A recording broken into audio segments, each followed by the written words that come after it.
Hey, what's up guys, how you all doing? I'm Paul the Tech Giant, and today I'm going to be showing you some amazing tips and tricks for your LG Magic Remote Control. Now some of these tips and tricks are basic and some are more advanced, but I guarantee there is going to be something for everyone, and at least one of these tips and tricks you will use on a regular basis. Now the TV and remote control combo that I'm going to be using for this demonstration is the gorgeous 65-inch LG G4 OLED, but these tips and tricks will work with many other LG TVs and their Magic Remote Controls. And talking of other TVs, I just want to say a big thanks to UK electrical retailer Peter Tyson, who are kind enough to send over this TV, which has allowed me to make this video. So if you're on the market for a new TV, be it this or something else, then please go and check out the link to Peter Tyson in the description and help support the retailer that supports the channel.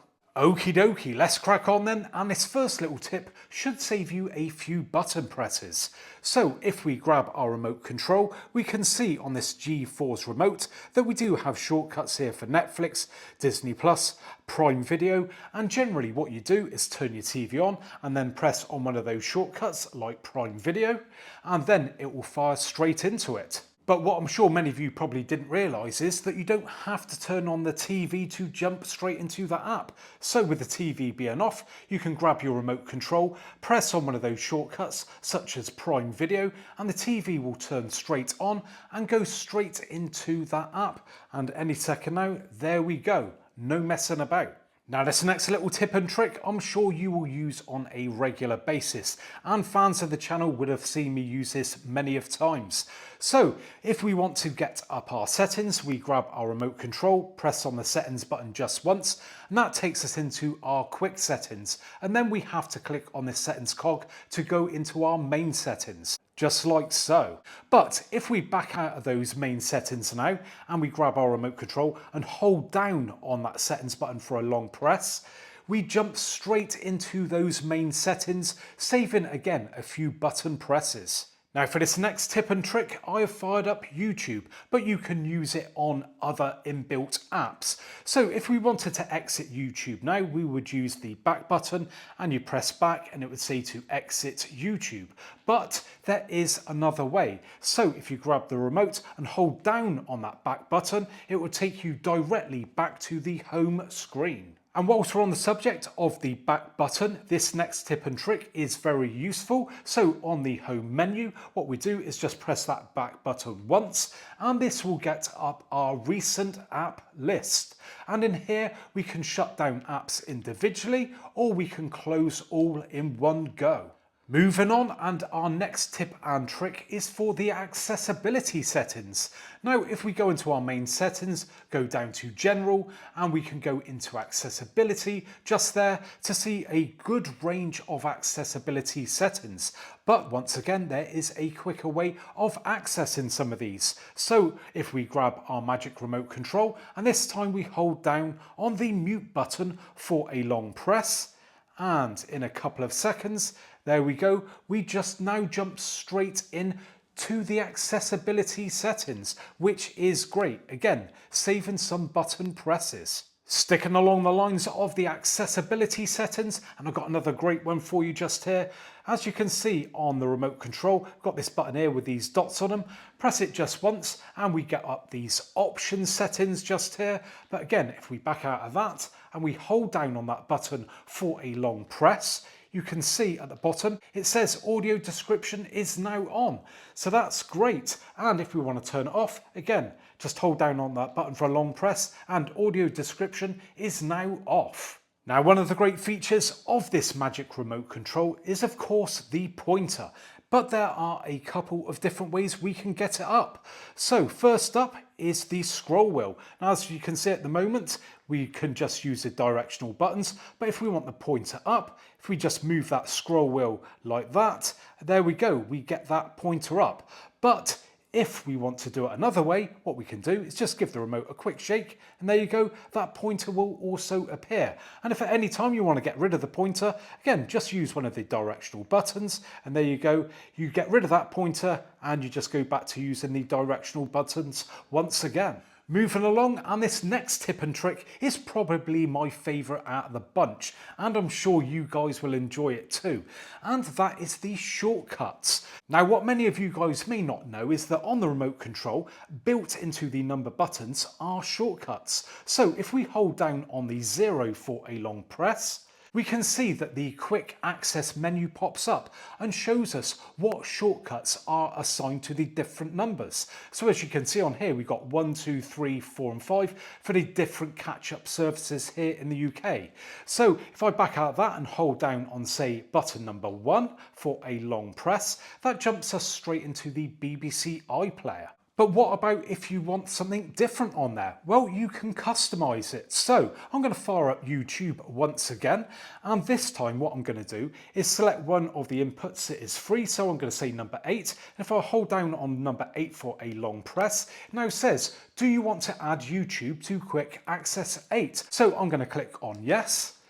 And there we go, it's as simple as that. And it now shows us that that has been added to that quick access list. So if we hold down on 0 again, what we can now do as well is delete off any that we don't want. So I'm going to hover over BBC iPlayer and click on the delete. And it says to confirm that.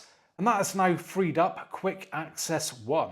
Now the other great thing about this feature is that it doesn't have to be just apps. You can also shortcut HDMI inputs. So I've fired up my PlayStation 5 and what I'm going to do this time is hold down on that input number 1 that we've just freed up. So a long press on number 1. There we go.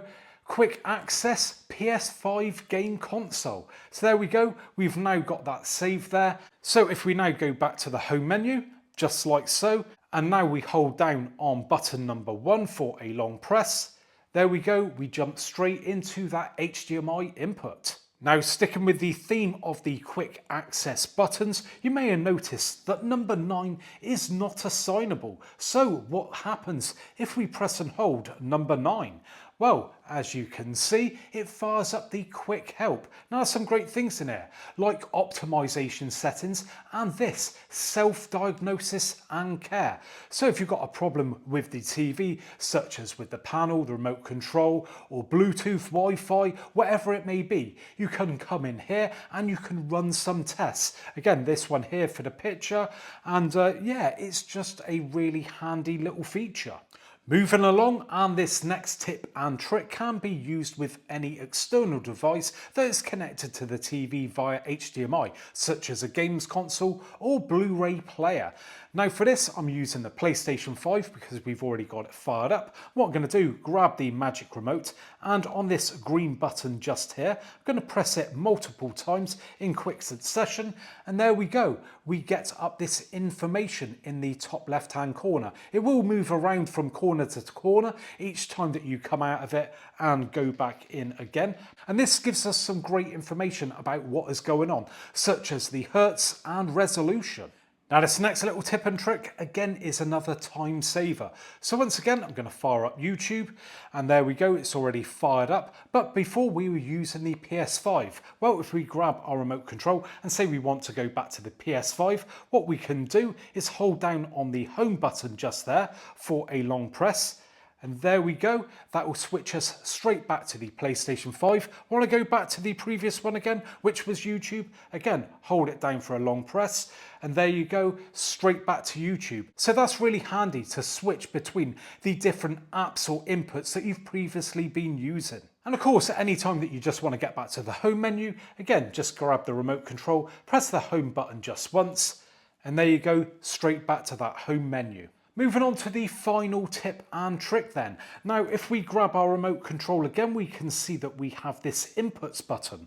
Now press that just once, and there we go, it gets up our inputs. But if we hold down on that inputs button for a long press, it takes us to our home hub.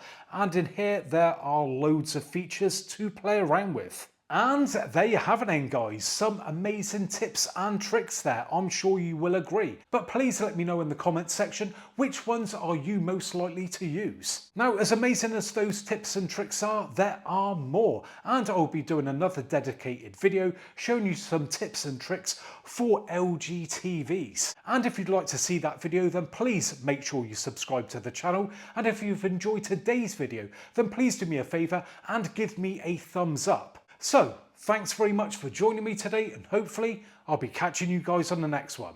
Bye for now.